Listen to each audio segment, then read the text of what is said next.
So the title of my presentation today is Organic Innovation, and aside from the all too familiar metaphor, I think innovation and farming actually does have a lot in common. And the fact that what makes it organic is that what I'm going to talk about today doesn't require any special resources or training. It's pretty much whatever you have at your disposal. So I tried to quantify some of my experience in entrepreneurial projects. I don't know if this leads me to be an upcoming expert or maybe proves that I have no idea what I'm doing. I'll let it out to you to decide. So the reality is simply innovation is like seeds in dirt. Ideas are plentiful, inexpensive, a lot like seeds, but we need to put them in dirt in order to make them grow and succeed, and we only have so much dirt that we can plant and cultivate at one time. And unfortunately, a lot of our ideas sometimes go by the wayside or don't get the attention and time we need, and we end up with some crops that are less than what we anticipated. But I think we can get better at this, hopefully by becoming better farmers. And there's three things I think we can do to help become better farmers ourselves. The first one is solicit some help from our neighbors. The second one is employ better tools. And the third one is to prepare for the weather and the environment.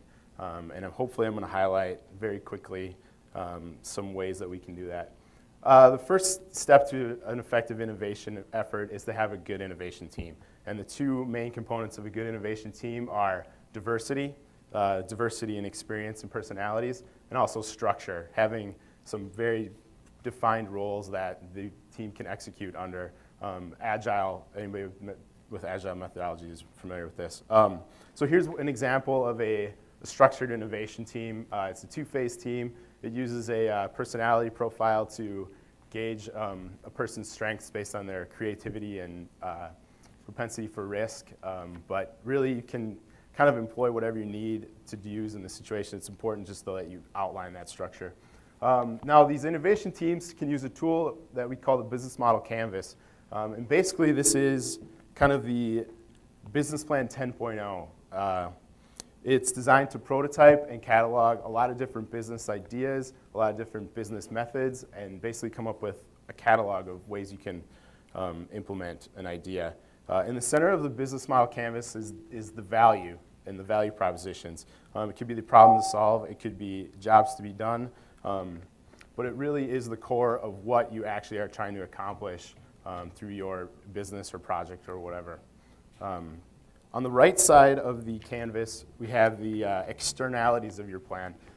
Customer segments, who you're trying to reach and what they look like, distribution channels, how you're going to get to your customers, the type of relationships you're going to have with the customers, and then kind of sometimes most importantly is how you're going to get paid or actually provide some revenue to sustain it. On the left side of the canvas, we've got more of the internalities of the business and the model, key partners, people you can align with, key resources, what you need to accomplish your objectives and provide the value, key activities, basically what you're going to be doing as your business or your project, and then of course the cost structure behind it.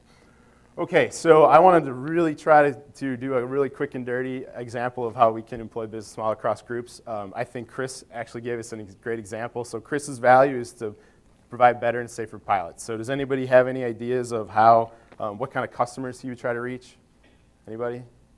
Maybe some pilots, training schools, insurance companies, excellent. I thought of that one during Chris's presentation.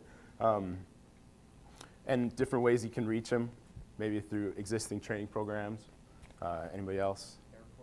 Airports, yeah. Good, anybody else? Yep, they're mobile devices. And then on the other side, quickly, any possible partners you could align with very directly, easily? Flight simulation makers. There you go. What would be the main operations of kind of Chris's business? Probably the software development. Anything else? Materials? Sorry? Yep, excellent. Okay, so how do we evaluate all these business models once we've had done this wonderful brainstorming session? Well, the first tool we can use is what's the 5 laws of stratospheric success. How can you go wrong with a title like that? It's pulled from a little book called The Go-Giver.